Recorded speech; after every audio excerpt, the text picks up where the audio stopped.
जय जय श्री सीताराम भक्तों, स्वागत है आपका हमारा YouTube चैनल ब्रह्मेश्वर महादेव ज्ञान दर्पण में।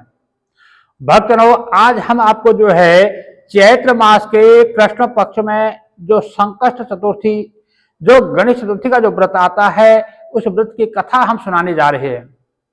भक्तों, यदि आप हमारे चैनल पर नए हैं, अभी तक आपने हमारे इस चैनल ब्रह्मेश्वर महादेव ज्ञान दर्पण को सब्सक्राइब नहीं किया, सब्सक्राइब कर लीजिएगा। वीडियो आपको अच्छी लगे तो लाइक कीजिए, ज्यादा से ज्यादा लोगों को शेयर कीजिएगा। भक्तों, जो कथा है उस कथा को आप सुनिएगा और आगे जो है अपने प्रियजनों को भी जरूर भेजिएगा। यदि कोई किसी कारण से अगर व्रत नहीं ले पाता है तो उनको भी जो है कथा जरूर सुननी चाहिए। कथा इस प्रकार से है।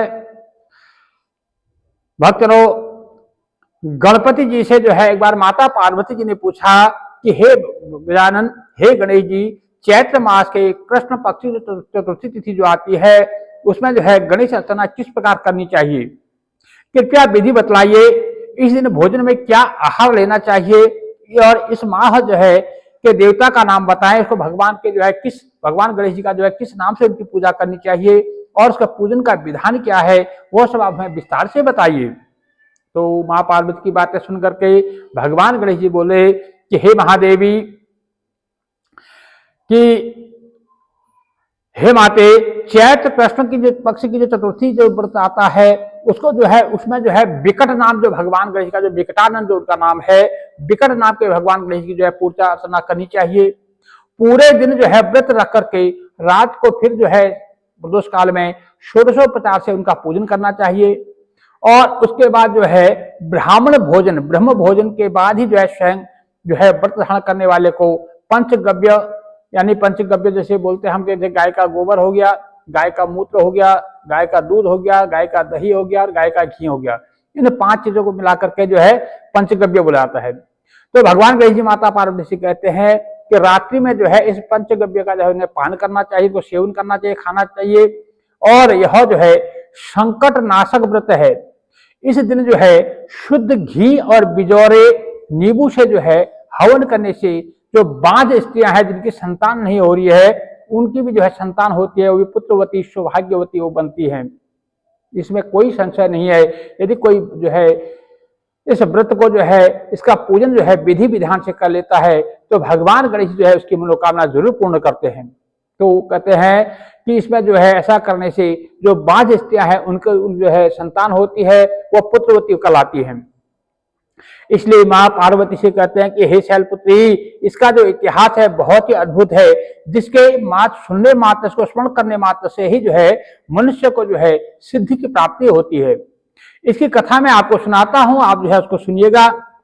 एक समय की बात है जब सतयुग चल रहा था, तो उस समय की बात है कि मकरध्वज नाम का एक राजा हुआ और वो राजा जो है बड़े ही अच्छे ढंग से जो है अपना प्रजा का पालन पोषण किया करते थे। अपनी प्रजा में जो है उनको किसी प्रकार का कष्ट ना हो, इसका विशेष ध्यान रखते थे। उनके राज्य में कोई भी व्यक्ति गरीब नहीं था और चारों वर्ण यानी कि ब्राह्मण, क्षत्रिय, वैश्य और शूद्र, जिनका जो अपना अपना जो कार्य था, जो अपना धर्म था, उसका पालन करते थे और वो अपने अपने कार्यों में रत रहते थे।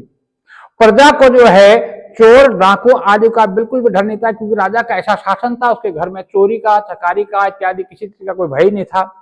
तो वहां की जो प्रजा बड़ी चैन से और सुख से रहा करती थी। यहां तक कि कहते हैं कि उनके जो प्रजाजन थे उनके घरों में दरवाजे में किवाड़ नहीं होते थे, यानी चोरी का तो कहीं कोई नामो निशान नहीं था। सभी व्यक्ति जो है उदार थे, बुद्धिमान थे और दानी और धर्मपरायण थे। सब जो है एक दूसरे को जो है दुख में जो है सबका साथ देने के लिए सब लोग एक तत्पर रहते थे। यह सब कुछ होते हुए भी जो है राजा के यहाँ कोई पुत्र नहीं था, तो राजा की जो है संतान की कमी उसको बार बार खलती थी।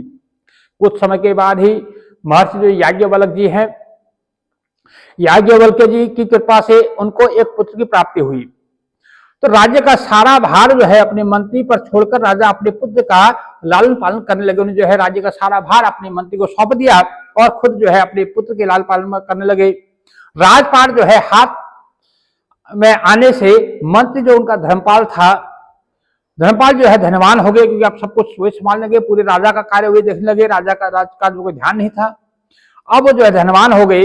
मंत्री के जो धर्मपाल मंत्री थे उनके 5 पुत्र हुए, मंत्री जी के 5 पुत्र हुए और पुत्र विवाह योग्य हो गए। फिर मंत्री जी ने जो है अपने पुत्रों का जो है एक एक करके बड़ी धूमधाम से जो है उनका विवाह किया और वे धन का सुख भोगने लगे, क्योंकि आप राजा के समान राज्य काज वही संभाल रहे थे, तो राजा ही थे, इसलिए उनके पास कोई कमी नहीं थी, तो इसलिए वो राजकाज की तरह राजा की तरह रहने लगे। उनके सबसे छोटे पुत्र जो पुत्रवती वो अत्यंत ही धर्मपरायणा थी, वो जो है धर्म को मानने वाली थी और भगवान गणेश जी की जो है अनन्य भक्त थी। चैत्र कृष्ण चतुर्थी पर उसने जो है भक्ति पूर्वक गणपति जी की पूजा अर्चना की।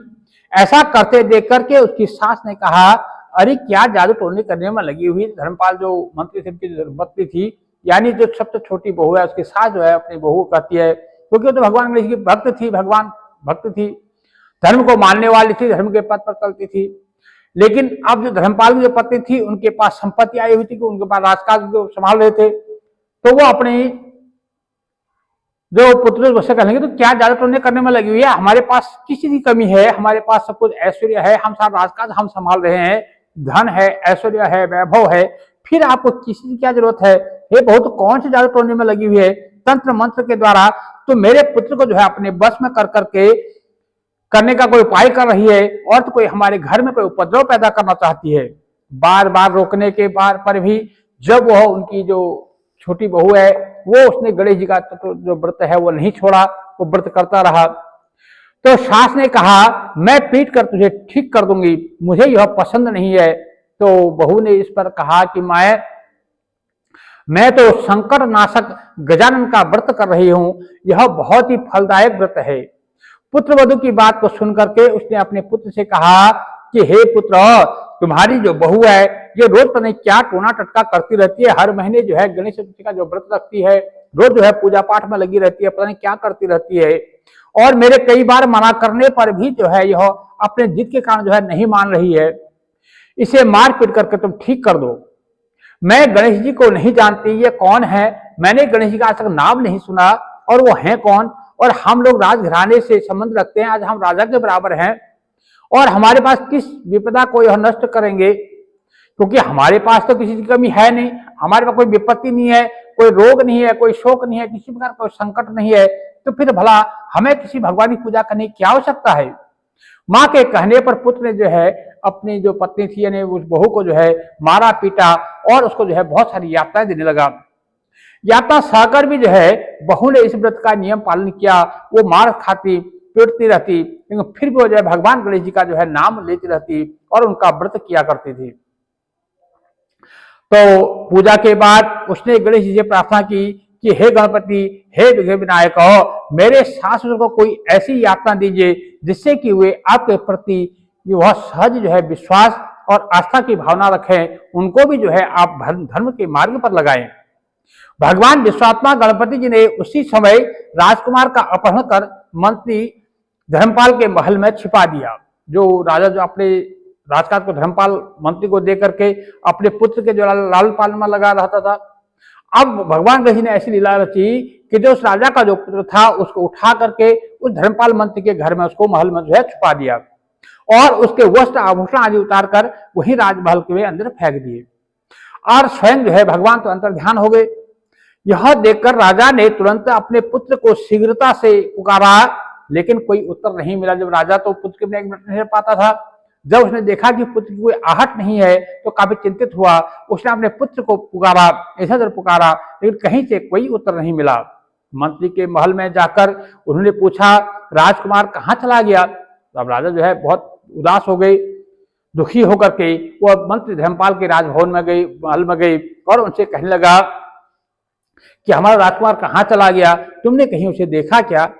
किसने यह बुरा कार्य किया है? विलाप करने लगा कि राजकुमार कहाँ चला गया। राजा से मंत्री ने कहा कि हे राजन, राजकुमार कहाँ चला गया इसका मुझे कोई पता नहीं है, मैं अभी नगर में घोषणा करवाता हूँ। इसके बाद राजा ने जो है अपने नौकरों, अंगरक्षकों और मंत्रियों आदि को जो है अपने पुत्र का शीघ्र पता लगाने के लिए कहा। राजा ने चारों तरफ पटवा दिया कि मेरे जो पुत्र जो है वो कहाँ है, उसको जो है ढूंढो। राजा का आदेश पा करके वे सभी लोग जो है सभी स्थानों में खोज करने लगे। जब कहीं भी राजकुमार का पता नहीं चला तब उन्होंने राजा से डरते स्वर में कहा, महाराज अपहरणकारियों का कहीं भी कुछ भी पता नहीं चल पाया है। राजकुमार को आते जाते किसी ने नहीं देखा। ऐसा सुनकर के राजा ने जो है मंत्री को बुलाया।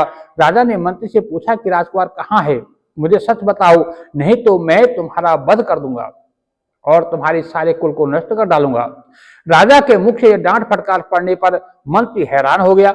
मंत्री ने कहा, हे राजन, मैं अभी पता लगाकर आता हूं कि किसने यह अधर्म और बुरा कार्य किया है। धर्मपाल ने महल में आकर अपनी पत्नी और पुत्रों तथा सभी बंधुओं से पूछताछ की कि वह यह कार्य किसने किया और क्यों किया है। यदि राजकुमार का पता नहीं लग पाया तो राजा जो है मेरे वंश का जो है सर्वनाश कर देंगे।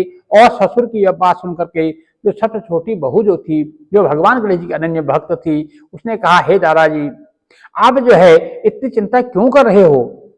आप पर जो है गणपति जी कुपित हुए हैं, इसलिए आप जो है गणेश जी की पूजा अर्चना कीजिए। राजा के साथ नगर के सभी व्यक्तिगण संकट नाशक गणेश चतुर्थी का व्रत करें तो गणेश जी की कृपा से राजकुमार उन्हें प्राप्त हो जाएंगे। तो मेरा वचन कभी झूठा नहीं होगा। छोटी बहू की बात सुनकर के ससुर ने हाथ जोड़कर कहा कि हे बहू, तुम धन्य हो, तुम मेरे कुल का जो है उद्धार कर दोगी। तब राजा सहित सब प्रजाजनों ने जो है मिलकर के भगवान गणेश जी की प्रसन्नता के लिए संकट नाशक गणेश चतुर्थी का व्रत करना प्रारंभ किया। इस व्रत से गणेश जी है प्रसन्न हो गए। तब सब लोगों के समक्ष जो है शीघ्र ही उन्होंने सब लोगों के सामने जो है भगवान गणेश जी ने जो है बहुत शीघ्र ही उनको जो है दर्शन दिए और जो है राजकुमार को जो है वही प्रकट कर दिया। ऐसा देख करके नगरवासी जो है आश्चर्यचकित हो गई। राजा के तो खुशी का ठिकाना ही न रहा। सभी लोग अत्यंत प्रसन्न हुए। राजा ने कहा, हे विघ्न विनायक, आप धन्य हैं। मंत्री जी की कल्याणी जो बहू है उसको भी धन्य है, जिसकी कृपा से जो है मेरा पुत्र मुझे प्राप्त हुआ है। अतः समस्त जन इस संतानदायक व्रत को सदैव विधि पूर्वक करते रहे। राजा ने जो है अपने पूरे नगर में ढिढोरा पिटवा दिया कि सभी लोग जो है अपनी सुख समृद्धि के लिए जो गणेश विघ्न विनाशक जो गणेश जी का जो व्रत है उसको जो है हर लोग करेंगे। श्री भगवान श्री कृष्णचंद्र जो है महाराज विष्णु से कहते हैं कि हे धर्मराज, तीनों लोकों में जो है इससे बड़ा कोई दूसरा व्रत नहीं है। अब भी अपने क्लेशों के निवारण हेतु जो है इस व्रत को अवश्य कीजिए। तो श्री कृष्ण जी के मुख से इस कथा को विस्तार पूर्वक सुनकर के धर्मराज युधिष्ठिर जी ने जो है पूर्ण भक्ति भाव से जो है चैत्र कृष्ण चतुर्थी का उपवास किया और विघ्न विनायक की कृपा से जो है अपने खोए हुए राज्यों को फिर से प्राप्त कर लिया। तो इसलिए जो है भक्तजनों, सभी भक्तजनों को जो है भगवान गणेश जी का जो है चतुर्थी का व्रत करना चाहिए। यदि कोई किसी प्रकार से व्रत करने में असमर्थ है तो उनको जो है नित्य प्रातः जो चतुर्थी के दिन भगवान गणेश जी को जो है पूजा करनी चाहिए, उनको दुर्वा चढ़ाना चाहिए, उनको मोदक या लड्डू इत्यादि का भोग लगा करके इस कथा को श्रवण करने के पश्चात जो है भोजन ग्रहण करना चाहिए। क्योंकि इस कथा को सुनने से जो है भगवान गणेश जी की जो है अनन्य भक्ति उनको प्राप्त होती है, घर में सुख समृद्धि आती है। क्योंकि भगवान गणेश जी जो है रिद्धि सिद्धि के दाता है, विघ्न को हरने वाले हैं, रोग शोक को हरने वाले हैं, सुख समृद्धि को देने वाले हैं। इसलिए भक्तजनों सभी को जो है भगवान गणेश जी का जो जय जयकार करनी चाहिए, भगवान गणेश जी का जो है पूजन करना चाहिए। क्योंकि भगवान गणेश जी जो है हमारे पंचदेव में से एक देव हैं और ये अग्र पूजनीय हैं। अब आज जो है हमारे लोगों को जो है काफी कुछ जो है जैसे हमारे 5 देव मुख्य रूप से जो माने गए हैं। अगर हम अपने लोगों के साथ पूछें तो ये पंचदेव कौन है, तो आज हमारी जो आने वाली जो पीढ़ी है उनको हमारे 5 देवताओं के नाम भी नहीं मालूम है। जो 5 देव मुख्य रूप से हमारे पूजनीय होते हैं, जो पंचदेव जो कहलाते हैं, उसमें सबसे पहले जो है ब्रह्म स्वरूप जो है सूर्यदेव हैं। दूसरे जो है भगवान जो पालन करता भगवान विष्णु है। तीसरे जो है संहार करता भगवान महेश जी हैं। चौथे जो है भगवान जो माँ आदिशक्ति भवानी है। 5वें जो है गणेश जी हैं। इन जो है 5ों को जो है पंचदेव के नाम से पूजा जाता है। इन 5 देव की पूजा जो है हमारे हर कार्यों में इन 5 देव की पूजा की जाती है और करना चाहिए। तो इसी में से जो है एक जो है हमारे गणेश जी हैं। इसलिए मैं सभी भक्तों से निवेदन करूंगा, गणेश जी का पूजन जरूर करना चाहिए और उनकी कथा जरूर सुननी चाहिए। भक्त रहो। यदि आपको ये वीडियो अच्छी लगे तो इसको लाइक कीजिए, ज्यादा से ज्यादा लोगों को शेयर करना चाहिए। जय जय श्री सीता।